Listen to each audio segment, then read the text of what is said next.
Hi, I'm Joe Basile, and welcome to the Daily D from the Olive Tree community.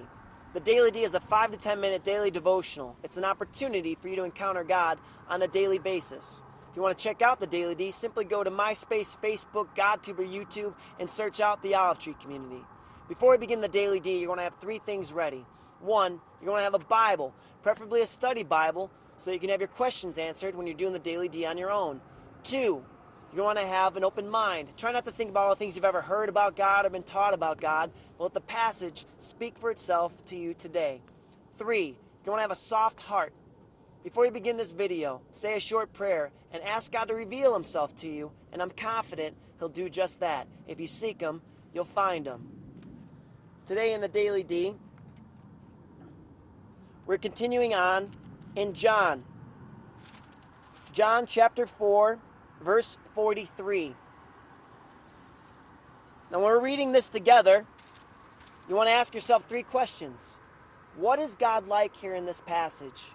He's happy, he's sad, he's gracious, he's faithful, he's powerful. And when you determine what God is like, the next thing you want to do is then determine what should you be like. If God is like this, then I should be like that. And then three, you want to look for a verse that's really speaking to your heart today in this passage. So let's read together John chapter 4, verse 43. After the 2 days, he left for Galilee.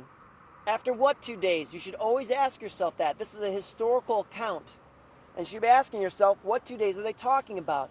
If you don't know what they're talking about, go back a few passages, go back some verses. If you just turned this on today for the first time, listen to yesterday's. The 2 days that he's talking about here are the 2 days that he stayed in the Samaritan village, because the people had heard a testimony of a woman and they believed in Jesus. Then they heard Jesus speak and other people believed. And the combination between that woman's testimony and Jesus' words, they said, please stay here longer. And so he stayed there for 2 days. So after the 2 days, he left for Galilee. Now Jesus himself had pointed out that a prophet has no honor in his own country. When he arrived in Galilee, the Galileans welcomed him. They had seen all that he had done in Jerusalem at the Passover feast, for they also had been there. So these are people who had seen what he had done, and they were excited about him being there.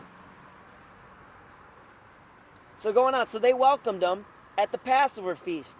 Now, we talked about the Passover about a week ago, and simply when we're talking about the Passover here, we're talking about the event, the last plague in Israel, and when the Pharaoh had the Israelites captive in Egypt. This was the last plague, the plague of the firstborn son, where death was going to come and kill all firstborn males, both human and animal. And the Israelites had put the blood of a lamb on their doorposts so that death would pass over their house and they wouldn't lose any of their livestock or any of their children. So they passed over. So they're remembering this. This is the feast they're celebrating. Verse 46. Once more, he visited Cana in Galilee, where he had turned the water into wine. This is Jesus' first recorded miracle. We talked about that. And there was a certain royal official whose son lay sick at Capernaum. When this man heard that Jesus had arrived in Galilee from Judea, he went to him and begged him to come to heal his son, who was close to death. So here we see that these people had seen what Jesus had done in the feast. They'd seen the miracle at Cana, and so this guy's pretty confident that Jesus has the ability to heal his son. And so he comes to Jesus and he begs him to come and heal his son. Verse 48. Unless you people see miraculous signs and wonders, Jesus told him, you will never believe. I gotta just pause for a second here. Here we are up on Mulholland Drive, and this guy just pulled up right now on this Mustang, and I'll tell you what, this is like doing devotions. You are in the middle and God's trying to talk to you, and all of a sudden someone will come busting in, or the phone's going to ring, or there's going to be some sort of a distraction. And here I'm doing my best to focus on you guys. This guy's revving his engine and he's spitting up dirt all over the place. My whole staff here, they're all watching this guy instead of paying attention to the video that we're filming. So, man, that's just like devotions. That's not going to be edited out. That's just the way it is. And even probably about, if you rewound this a few minutes ago, I'm trying to focus on you, and I catch my eyes going down there, and I'm looking at this guy zipping around in his Mustang shooting up dirt. So anyway, so let's refocus here. And this guy has come, this official has begged Jesus to heal his son. His son was close to death. Verse 48. Unless you people see miraculous signs and wonders, Jesus told him, you will never believe. The royal official said, Sir, come down before my child dies. Jesus replied, you may go. Your son will live. The man took Jesus at his word and departed.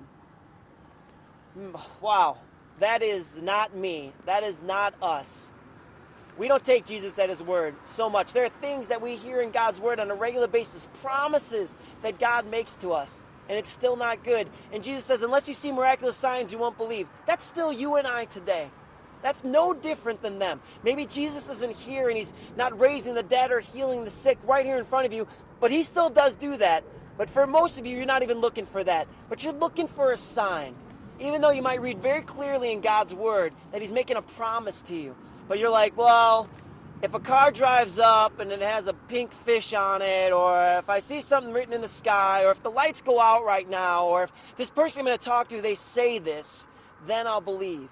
Don't do that. Don't set yourself up like that. Take Jesus at his word. There are promises here that are so clear to us that you can count on. So these people, though, this guy, he took Jesus at his word and he departed. While he was still on the way, his servants met him with the news that his boy was living. When he inquired as to the time when his son got better, they said to him, the fever left him yesterday at the 7th hour. The father realized that this was the exact time at which Jesus had said to him, your son will live. So he and all his household believed. This was the second miraculous sign that Jesus performed, having come from Judea to Galilee. So Jesus says that these people want miracles, and he realizes in this particular instance, because he is building a resume, he is convincing people that he is God, not merely a man who has information about God, but is God himself. He performs this miracle. But the best part of this story is not Jesus' miracle. It's the response of the man. And he inquired about the time. Because you know why I inquired about the time was not because he just wanted to know what time this happened, but he was so convinced that that time was going to line up exactly with what Jesus had said. He didn't just think, oh, my boy got better, I guess no need for Jesus to come anyway. He said, no, what time did that happen? Because I'm convinced that the time is going to line up exactly with what Jesus said. I took him at his word and I left, and I'm convinced his healing is from Jesus. Why don't you pause this video right now? Take a minute here to ask yourself those 3 questions. What is God like? After you determine what God is like, then what should you be like? And then what passage is speaking to you right now? I'm going to do the exact same thing. I want God to speak to me today as well. So take a minute to do that, and we'll see in a little bit.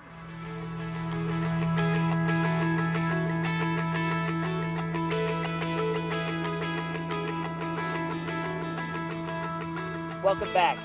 As I was reading this passage, I was struck by the man who took Jesus at his word and departed. And so what I thought God is like here is that his word is good. There are a lot of people that want to give us their word, but their word isn't worth spit. But Jesus' word is good.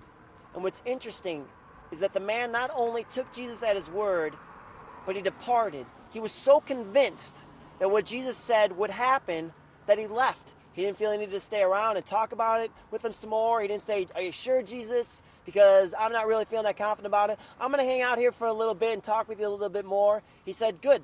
I'll take you at your word. I'm out of here. I'm going back because I'm going to see my son all better. So Jesus' word is good. And so what I need to do today is I need to take Jesus at his word. There are a lot of things that he tells me to do. To not be afraid, to trust him, to take courage, to have hope, to believe, to act, to serve. These are things that God's asking me to do. And God's word is good. And I'll take him at his word, and I will depart. I will walk away from his word today, and I will act on the things that I've just read and heard from him. The verse that's speaking to me is verse 50b. That's the second part of it. The man took Jesus at his word and departed. Well, thanks for joining us for the Daily D. What I want you to do right now is now take whatever it is God was speaking to you about. Go ahead and write that in your phone and your PDA on a piece of paper and continue to revisit that today. And let that remind you of what God has been speaking to you about today. Thanks for joining us for the Daily D. It's from the Olive Tree community. I'm Joe Basile. And remember, God's after your heart. He always has been. And we'll see you tomorrow.